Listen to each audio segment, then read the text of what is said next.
Avui, a Objectiu 2030 parlarem de la pau.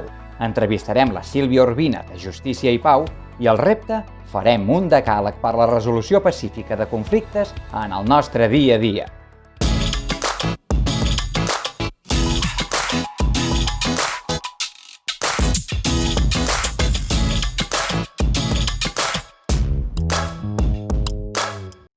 Hola, què tal? Seguim amb aquests 17 objectius de desenvolupament sostenible. 17 objectius compartits entre 193 països de tot el món pel comerç just i sostenible, per la igualtat entre tots i totes i per posar fre al canvi climàtic abans de l'any 2030. Avui parlarem del 16è objectiu: pau, justícia i institucions sòlides. L'educació per la pau té com a objectiu fomentar una cultura de la pau i la no violència, fent possible mantenir i millorar la vida de totes les persones.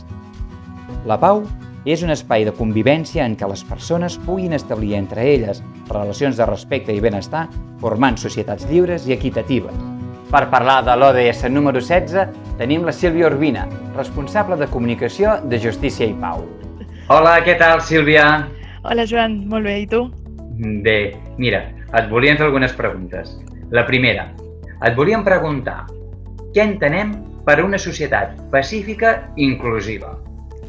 Doncs podríem pensar que una societat pacífica i inclusiva és aquella en la qual no hi ha guerres.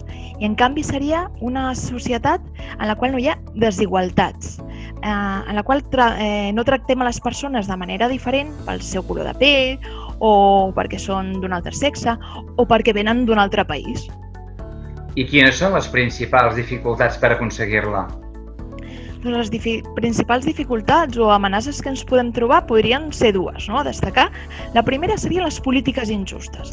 Aquelles polítiques que no miren per al bé comú, per al bé de tothom, sinó que afavoreixen normalment a un grupet molt petitó. Aquí sol ser aquelles persones que més diners tenen o que més poder tenen. I l'altra amenaça que per aconseguir una societat pacífica i inclusiva seria nosaltres mateixos, el propi egoisme de la gent. I quina és la situació a Catalunya i a la resta del món? Doncs si comparem la situació de Catalunya amb la resta del món, ens hem de sentir persones molt afortunades, no? Perquè no estem vivint una situació de guerra, no morim de fam, podem anar al metge si estem malalts i els infants poden anar a l'escola i els adults poden anar a treballar. Però no hem d'oblidar que aquí també estem patint moltes injustícies o que hi ha infants que no estan en aquesta situació privilegiada, que potser estan patint abusos i maltractaments o, per exemple, viuen en una situació de pobresa i això no ho hem d'oblidar. I Sílvia, explica'ns quina és la principal tasca que feu des de Justícia i Pau.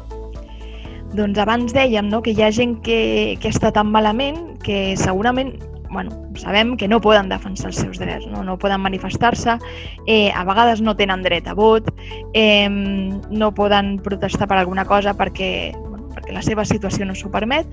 Aleshores, entitats com la nostra el que fan és sensibilitzar la societat, de que tots tenim aquests drets i intentar defensar-los. També contribuïm a que hi hagi una societat més justa, més solidària i més preocupada per prendre cura de la naturalesa. I ja per acabar, quins són els reptes per assolir aquest ODS número 16 de cara a l'any 2030? Doncs tots els ODS estan molt relacionats, però el que nosaltres des de Justícia i Pau i moltes entitats destaquem que ara mateix l'important és posar la persona al centre. Això vol dir, entre altres coses, que hem de garantir que pugui haver-hi un accés a la sanitat, que tothom pugui tenir un habitatge, que els infants puguin rebre una educació i els adults puguin anar a treballar i que tothom tingui un plat a taula. Totes aquestes situacions afavoreixen que una societat pugui ser pacífica i, com deien, una societat justa. Perfecte. Moltíssimes gràcies, Sílvia. A vosaltres. A reveure. Què entenem per una societat pacífica i inclusiva? Una societat pacífica i inclusiva no és només aquella on no hi ha guerres, sinó també una societat en la qual es tracta igual a tothom, independentment del gènere, origen o color de la pell de les persones. Quines són les principals dificultats per aconseguir-ho? D'una banda, les polítiques injustes que no busquen el bé comú, sinó el benefici d'uns quants. D'altra banda, l'egoisme de les persones. Quina és la situació a Catalunya? En comparació amb la resta del món, la situació a Catalunya és molt bona. No patim guerra ni fam i tothom té dret a l'educació o a l'atenció sanitària. Però no podem oblidar que al nostre país també hi ha persones en situació de pobresa o que pateixen maltractaments. Quina és la tasca principal de Justícia i Pau? Justícia i Pau treballa per sensibilitzar la societat sobre els drets de totes les persones, especialment de les que per la seva situació no poden defensar-se. També contribueix a fer una societat més justa, més solidària i respectuosa amb la natura. Quins són els reptes per aconseguir l'ODS 16 abans de l'any 2030? Per aconseguir tots els ODS cal posar la persona al centre.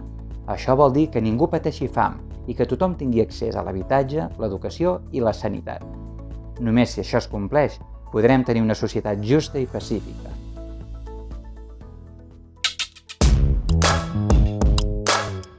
Al món hi ha conflictes, com les guerres, que és difícil que hi puguis intervenir.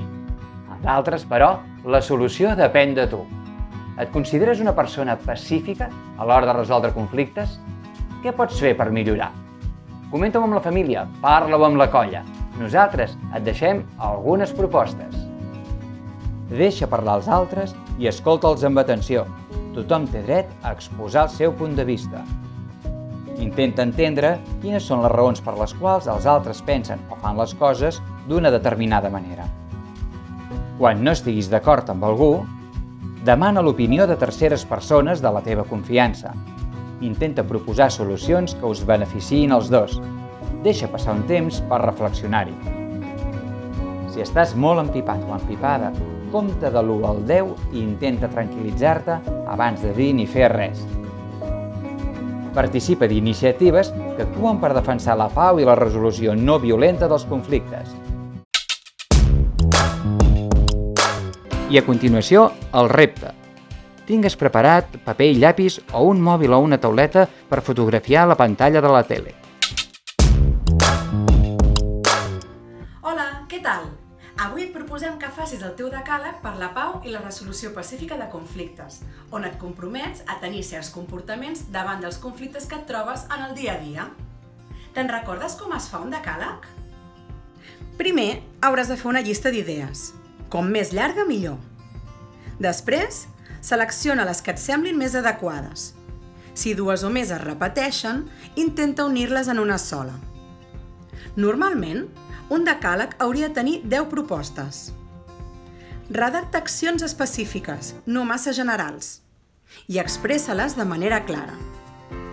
Pensa què hauràs de canviar del teu comportament habitual per complir-lo. I un cop l'hagis acabat, no t'oblidis de signar-lo. Et proposem que comparteixis aquest decàleg amb els que tens més a prop i que els convidis a comprometre's a ells també. Després, busca un lloc significatiu de casa teva i penja'l. Fes una altra còpia o una foto i guarda'l dintre de la col·lecció dels treballs dels ODS. A reveure!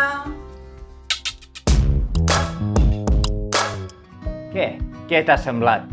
Esperem rebre el teu decàleg i el publicarem a la web del programa. A reveure!